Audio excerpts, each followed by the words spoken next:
Hello friends, welcome to three dimensional geometry. स्वागत है आपका त्रिविमी ज्यामिति में। आज हम जानेंगे त्रिविमी ज्यामिति का इंट्रोडक्शन और समझेंगे उस एक्सरसाइज 11.1 में आने वाले प्रत्येक सवाल में यूज होने वाले फॉर्मूलों के बारे में जान लेते हैं। तो मैं अभिषेक और आप देख रहे हैं हमारा यूट्यूब चैनल अभिषेक पाठशाला। दोस्तों, जैसा कि आप जान चुके हैं कि आप हमारे चैनल पर कंटिन्यू रेगुलर पढ़ते हैं exercise by exercise mathematics inter की बिल्कुल ही फ्री और सरल तरीके से। तो उसी फ्री और सरल तरीके को लेकर के आज फिर से एक फ्री क्लास में आपका स्वागत है। और बता दें हम आपको कि आज हम जानने वाले हैं 11.1 एक्सरसाइज के आने वाले प्रत्येक प्रश्न को और न्यू लेसन के 11.1 एक्सरसाइज में लगने वाले सभी फॉर्मूलों के बारे में नई नई बातें जानने वाले हैं। तो आज का वीडियो बहुत ही इंपॉर्टेंट होने वाला है। इसे वीडियो को लास्ट तक जरूर देखिए। यदि अच्छा लगे तो इसे लाइक, सब्सक्राइब और अपने उन मित्रों के पास जरूर शेयर कीजिए जो मैथमेटिक्स को इस समय नहीं पढ़ रहे हैं, जिन्हें मैथमेटिक्स से बहुत डर लगता है, जिन्हें मैथमेटिक्स बहुत कठिन लगती है। उनसे बताइए कि वो हमारे चैनल को रेगुलर विजिट करें और हमसे पाएं मैथमेटिक्स को बिल्कुल ही आसान तरीके से पढ़ने का सुनहरा मौका। तो चलिए बात कर लेते हैं त्रिविमी ज्यामिति की, थ्री डायमेंशियल जियोमेट्री की बात कर लेते हैं। पहला फॉर्मूला यहाँ पर यूज होगा त्रिविमी ज्यामिति में। त्रिविमी ज्यामिति का पहले इंट्रोडक्शन दे देते हैं। देखिए, त्रिविमी ज्यामिति एक ऐसी ज्यामिति है जिसमें 3 अक्षों का ज्ञान कराया जाए। ठीक है, अभी तक हमने कक्षा 9th 10th में और 9th में हमने पढ़ा है कि 2 अक्ष पे हमें बताए गए हैं, एक्स अक्ष और वाई अक्ष। अब यहां पर हम जानेंगे त्रिविमी ज्यामिति, 3 विमाओं वाले अक्षों के बारे में जानेंगे, जैसे कि है एक्स अक्ष, वाई अक्ष और जेड अक्ष की बात कर लेते हैं यहाँ पर। इसलिए इससे निर्मित हो गया त्रिविमी ज्यामिति। तो वहां पर त्रिविमी ज्यामिति में हम क्या जानेंगे, देखिए एक्स अक्ष जो द्वारा निरूपित होगा उसे हम आई कैप बोलेंगे और वाई अक्ष के द्वारा जो होगा वो जे कैप होगा और जेड अक्ष के द्वारा जो होगा वो के कैप कहलाएगा। फॉर्मूले की बात कर लेते हैं। किसी रेखा की दिक कोसाइन और दिक अनुपात क्या होता है। सबसे पहले मान लीजिए एक रेखा है, उसका दिक अनुपात ए बी सी, एक्स के साथ ए, वाई के साथ बी और जेड के साथ सी है और दिक कोसाइन एल एम एल है, इसकी एल एम एन है। ठीक है, तब दिक कोसाइन का फॉर्मूला होगा L equal to A upon under root A square plus B square plus C square, M equal to B upon under root A square plus B square plus C square, N equal to C upon under root. ये होगी आपकी दिक cosine. इसके बाद में दूसरा question formula, रेखा की दिक कोसाइन में संबंध क्या होता है आपस में। रेखा की दिक कोसाइन में संबंध होता है, दिक कोसाइन एल एम एन होती है। इसका अर्थ L square plus M square plus N square equal to 1, जहां L equal to cos alpha, M equal to cos beta और N equal to cos gamma. इन फॉर्मूलों की बात करते हैं। इसके बाद में बात कर लेते हैं कि एक्सरसाइज 11.1 के पहले क्वेश्चन के बाद दिया है, यदि एक रेखा एक्स वाई और जेड अक्ष के साथ क्रमशः 90, 135, 45 अंश के कोण बनाती है तो इसकी दिक कोसाइन ज्ञात कीजिए। तो देखिए, एक्स अक्ष के साथ हमने आपको बताया है एल बनेगा 90 अंश, वाई अक्ष के साथ एम होगा 135 अंश और एन होगा आपका 45 अंश जेड अक्ष के साथ। इसकी दिक कोसाइन ज्ञात कराना है आपको। देखिए, दिक कोसाइन का फॉर्मूला यूज कर दीजिए। दिक कोसाइन क्या होती है, एल बराबर होता है कॉस अल्फा। ठीक है, तो एल बराबर होता है आपका कॉस अल्फा, तो ये हो जाएगा कॉस अल्फा इक्वल टू 90 अंश। क्लियर है। तो देखिए, ये बनेगा कॉस अल्फा इक्वल टू, इसे हम 90 की वैल्यू क्या होती है काश में बताइए, कॉस 90 की वैल्यू होती है 0। तो पहली दिक कोसाइन आपकी कॉस अल्फा निकलेगी 0। इसके बाद में m बराबर कॉस बीटा, तो कॉस बीटा इक्वल टू आपका आएगा 135 अंश। तो कॉस बीटा 135 अंश काश में किसकी वैल्यू होती है बताइए जरा। ये वैल्यू होती है कॉस 135 की वैल्यू -1/√2। तो कॉस बीटा आपका आ जाएगा -1/√2। इसके बाद में कॉस गामा की बात कर लेते हैं। Cos gamma equal to n, तो कॉस गामा इक्वल टू 45। तो ये बनेगा कॉस गामा इक्वल टू 1/√2। इसकी दिक कोसाइन होगी 1/√2 -1/√2 और 0।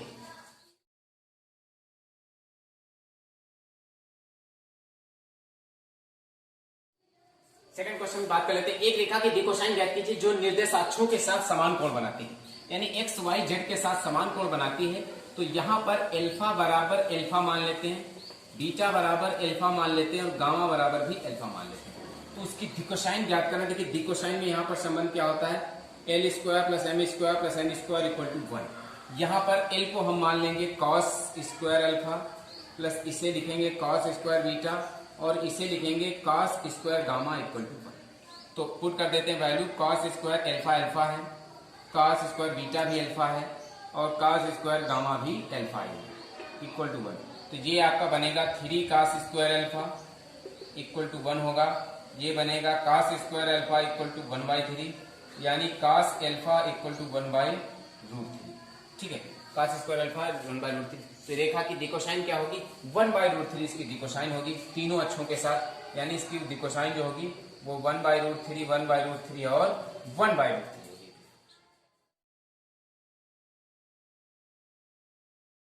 नंबर को ट्राई करेंगे। यदि एक रेखा के दिक अनुपात -18, 12, -4 है तो इसकी दिकोसाइन क्या होगी? तो देखिए दिक अनुपात को लिखते हैं एबीसी से। ए की वैल्यू है -18, बी की वैल्यू है 12 और सी की वैल्यू है -4। तो इसके बाद में इसकी दिकोसाइन ज्ञात करना है। देखिए दिकोसाइन के लिए फॉर्मूला ये दिया गया है, एल इक्वल टू इतना। तो यहां पर सबसे पहले हम निकाल लेते हैं √a² plus b² plus c² की वैल्यू। √-18 का स्क्वायर प्लस 12 का स्क्वायर प्लस -4 का स्क्वायर। तो देखिए ये बनेगा 18 का होगा 324, 12 का 144 और 4 का होगा 100। तीनों को ऐड कर देंगे तो देखिए ये बन जाएगा 484। ठीक है, 484 आपका होता है 22 का वर्गमूल। तो देखिए दिकोसाइन निकाल लेते हैं। दिकोसाइन क्या होगी? L बराबर a/√a² plus b² plus c²। तो L बराबर a की वैल्यू है -18/22। तो इसकी आ जाएगी -9/11। पहली दिकोसाइन -9/11 होगी। इसके बाद यम की बात कर लेते हैं।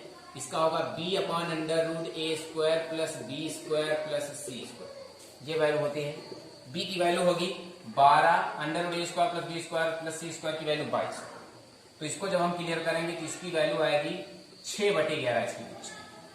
इसके बाद में थर्ड नंबर की बात कर लेते हैं। n ये वाला फॉर्मूला यूज करेंगे, c/√a² plus b² plus c² formula. तो n इक्वल टू c की वैल्यू होगी यहाँ पर -4/22। तो ये बन जाएगा -2/11। ठीक है, तो आपकी दिकोसाइन क्या आएगी? -9/11, 6/11 और -2/11। ये इसका बेस्ट आंसर है। क्लियर हुआ?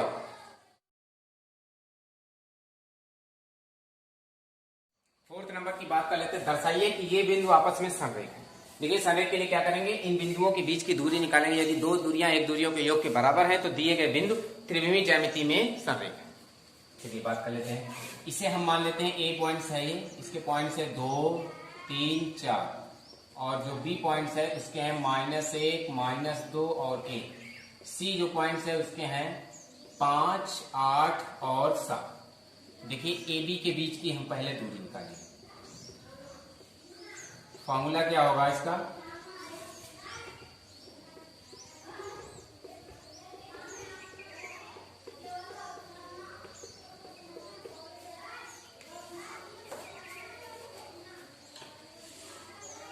ए बी के पॉइंट्स ले लेंगे, ये होंगे ये वाले।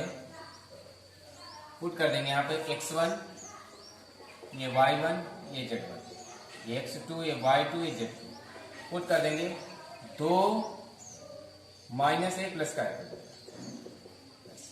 y1 माइनस y2 यानी 3 प्लस 2, z1 माइनस z2 4 -1। तो ये बनेगा आपका 3 का स्क्वायर, 5 का स्क्वायर और 3 का स्क्वायर। ये होगा √9 प्लस 25 प्लस 9। इसको ऐड कर देंगे, √43 आ जाएगी ए बी के बीच की। अब बात कर लेते हैं बीसी के बीच की दूरी की बात। बीसी के बीच की दूरी की बात कर लेते हैं। फॉर्मूला यही यूज होगा।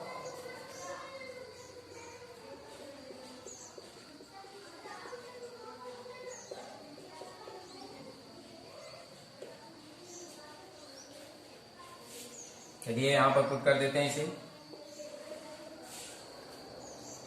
x1 माइनस x2 को और b और c के पॉइंट्स यहां पर ले लेते हैं। ये वाले पॉइंट्स हैं, ये x1, ये y1, ये z1, ये x2, ये y2, ये z2। x1 माइनस x2 -1 -5 का स्क्वायर प्लस -2 -8 का स्क्वायर प्लस 1 -7 का स्क्वायर। ये बनेगा -6 का स्क्वायर, -10 का स्क्वायर, -6 का स्क्वायर। ये हो जाएगा 36, ये होगा 100 और ये हो जाएगा 36। ये ऐड होंगे, टोटल होंगे 172। 172 को लिखेंगे 2√43। इसके बाद CA के बीच की दूरी, CA के बीच की दूरी का फॉर्मूला फिर से वही लगेगा,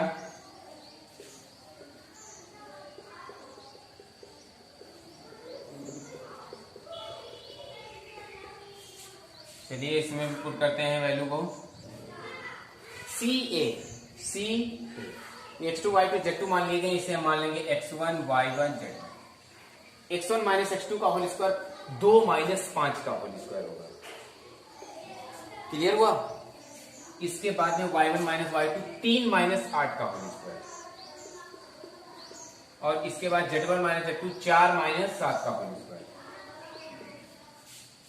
तो ये बनेगा -√-3 का स्क्वायर -5 का स्क्वायर और इधर भी -3 का स्क्वायर।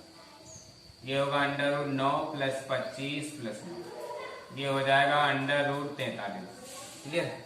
तो क्या करेंगे, लिखेंगे यहाँ BC की दूरी ये है ना, यहाँ BC इक्वल टू है AB + AC, यानी BC की दूरी AB और AC की दूरी के योग के बराबर है, अतः ABC संरेखा। ये हुआ 4 नंबर। क्लियर?